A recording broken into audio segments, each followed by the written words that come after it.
All right, a foggy, cool morning here in Robbinston, Maine. This is my last day here with Jim.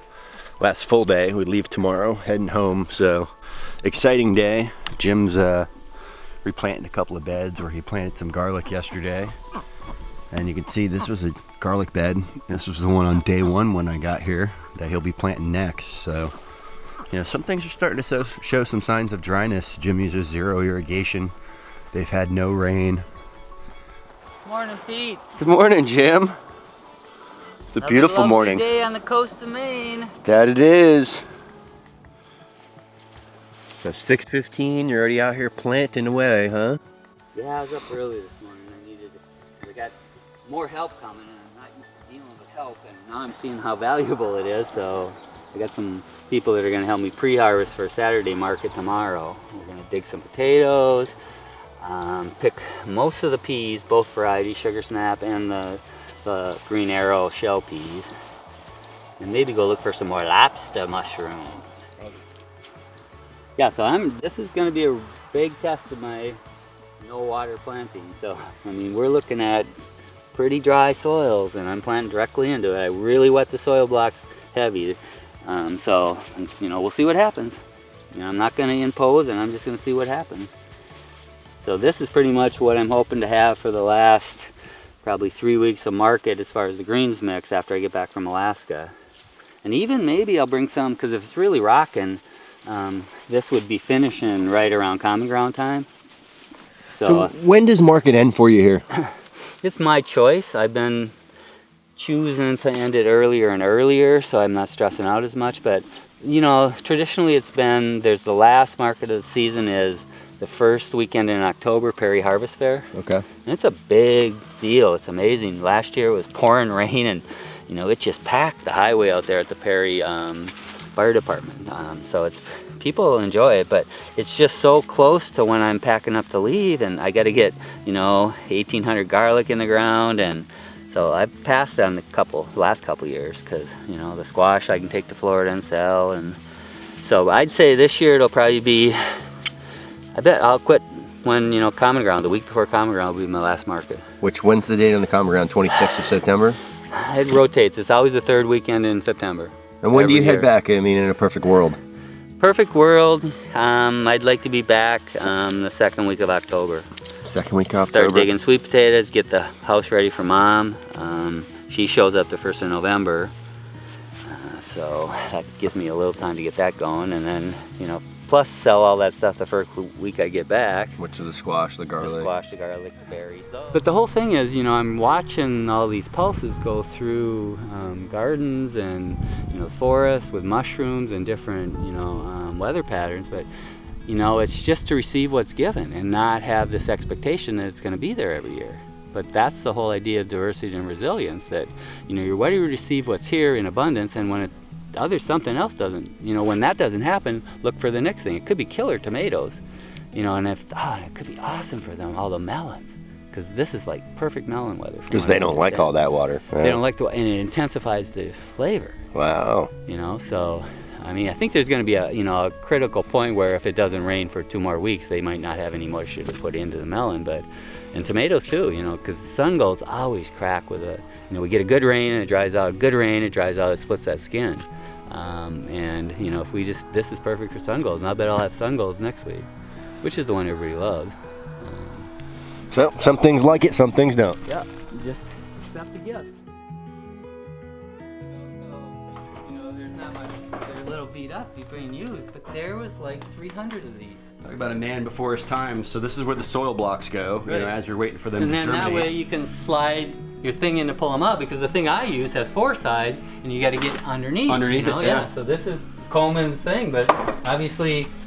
So I'm taking those are what, 75 years old? No. So we're talking. I always think it's longer. We're talking more like 1970. 1970. So, okay. What's that? Well, that's getting on. 47. Wow. 50 years old. Yeah. I'm getting old, Pete. We're all getting old. My truck's that old too. Yeah. So Bob Johnson, he ran an organic farm here back in the 70s, and he had a farm stand which John Kishore built with lumber milled in this building. built it for him, and he'd haul it out to the road in the summer and then put out these signs as the crops came in. So Swiss chard, beet greens, summer squash. So these are like 45-year-old signs? Yep. Corn on one side, rhubarb on the other. This is that one-armed man that grew all this stuff? Lettuce, yep. The one-armed man produced all these vegetables, built this barn. New potatoes. I don't want to hear excuses for farming out here. Yeah, really. More summer squash, more potatoes, but I mean, it's pretty cool. But you know, I started doing this, but you know, running a farm stand, I should just do the, you know, the honor system and put a can out there and then it'd be all right. But you still got to keep them cool and shift them. You know, I'd rather be farming. Because the farmer's market are good about that. So you bring a bunch of food and a bunch of people come and it's gone. Real quick. Yep. Yeah, you know what. And everybody's getting fresh, and so yeah, so that's what I'm liking. But this was, again, there's this ghost here of a, you know, former agricultural world that I get to kind of feel.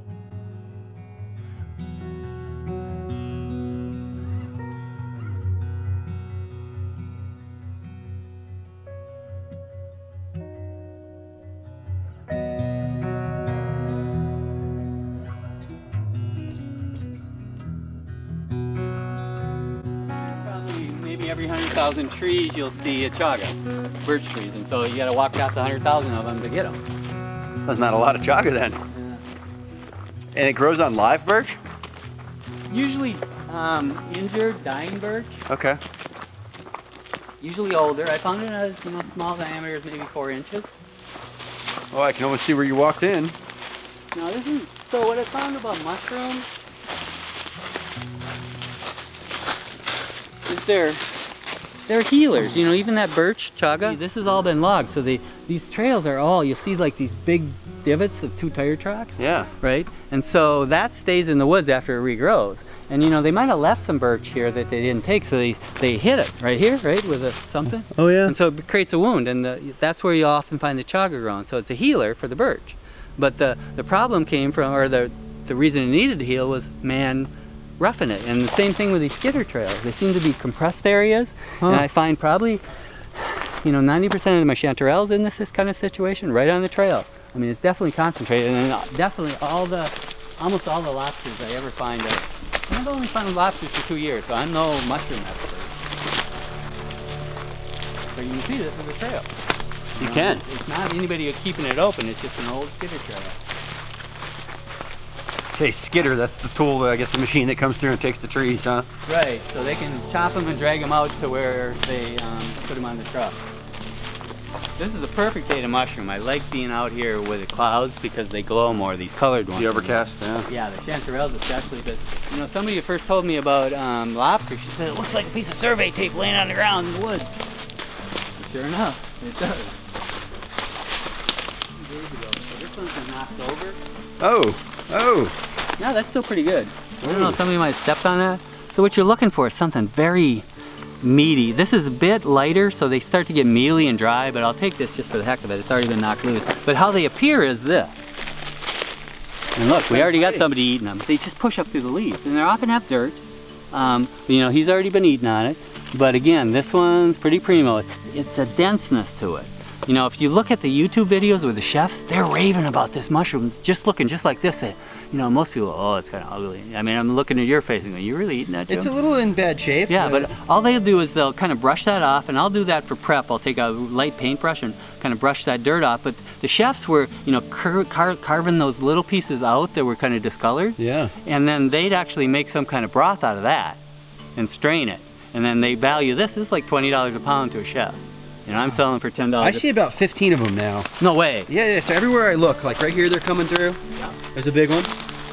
So we're gonna treat the girls to it, and these are all primo because I was. What about me? No, Oh yeah, you can take them. You don't. No, go for it. Are they good? Oh, they're awesome. Oh then. Oh, right here, huge one.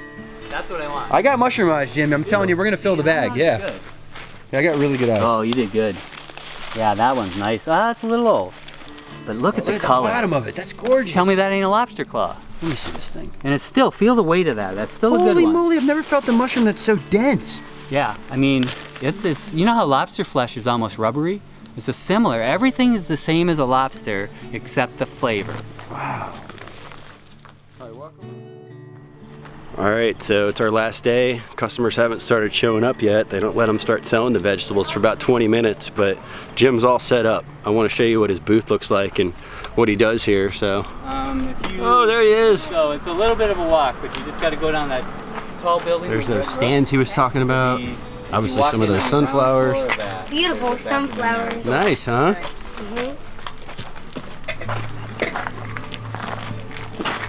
Some good looking stuff here. It rocked this morning, Pete. You guys got to see what's hiding under here. Woo! Jim's protecting that beauty. There's those lobster mushrooms. We harvested those the other day. Gathered Fresh them, garlic. Pete. Gathered. We definitely don't harvest out of the woods. We gather. So you're the newest helper. What's your name? My name's Cadence. Cadence. How old are you? I'm 13. 13, and you're an aspiring farmer, huh? Yep. Cool. Did you help Jim a little bit? Mm-hmm. What did you guys harvest? Most of what you see here. Really? You helped with all of this? Not quite, but most. Wow. Yeah, you helped with the potatoes yesterday. Wow. Those are baby broccoli. Those are the ones you can eat the stem on, Gavin. I don't know if you've tried those yet, but they're really sweet. Look at these beautiful flowers. Wow, there's the echinacea. All right, Jim, you're about ready for these people to come. They're already trying to buy your stuff. Yeah, well, they got to ring the bell. They got to ring the bell. We don't want. Everybody's got to get set up before they can buy. So 11 o'clock she opens and we're in line. Very cool. Usually sold out by when? It depends. You know, I brought a lot. It's really fast and furious for about a half hour, though. We'll sell 75% of it in a half hour. Looking good.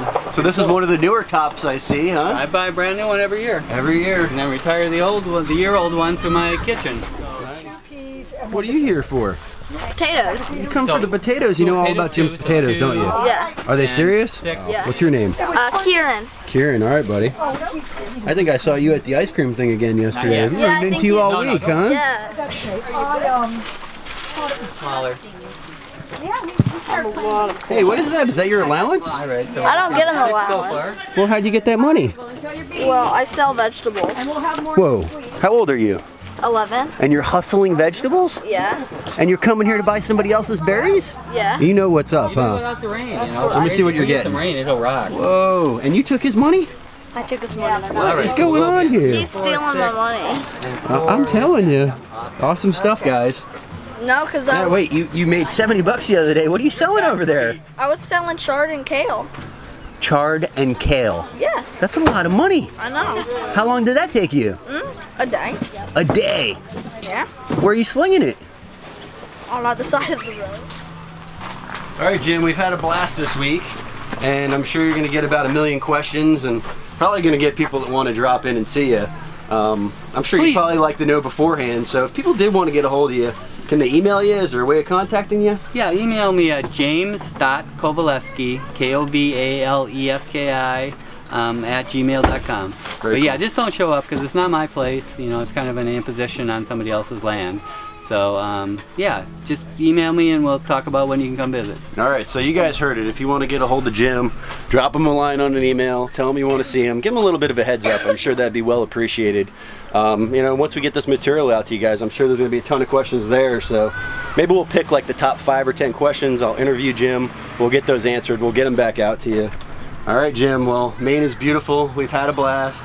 Yeah, thanks for coming. I had a great time. Yeah, I'm gonna miss you, but we'll see you in Florida here soon enough, huh? Send me some more pictures of the place down there. You want another follow-up? Sure. All right. Give it a couple, yeah, another, like maybe 1st of September would be Maybe awesome. we'll do a little bit of a sweet potato inspection. There we go. See if they're doing better. Okay. Yeah, because yeah, with that, you know, I found out from Claudia that it definitely works with the iron and clay. She said she did that at Geraldson's and it was rocking. With the nematode suppression? Yeah, I'm looking forward to it. So I might have 15,000 pounds of sweet potatoes I need to Woo! sell instead of Okay. 1,000. That's kind of exciting, huh? All I'm right. going to be bringing some back to Maine next year. That's awesome. Yeah. All right. Thank you, sir. Adios. There's the scale. Little man.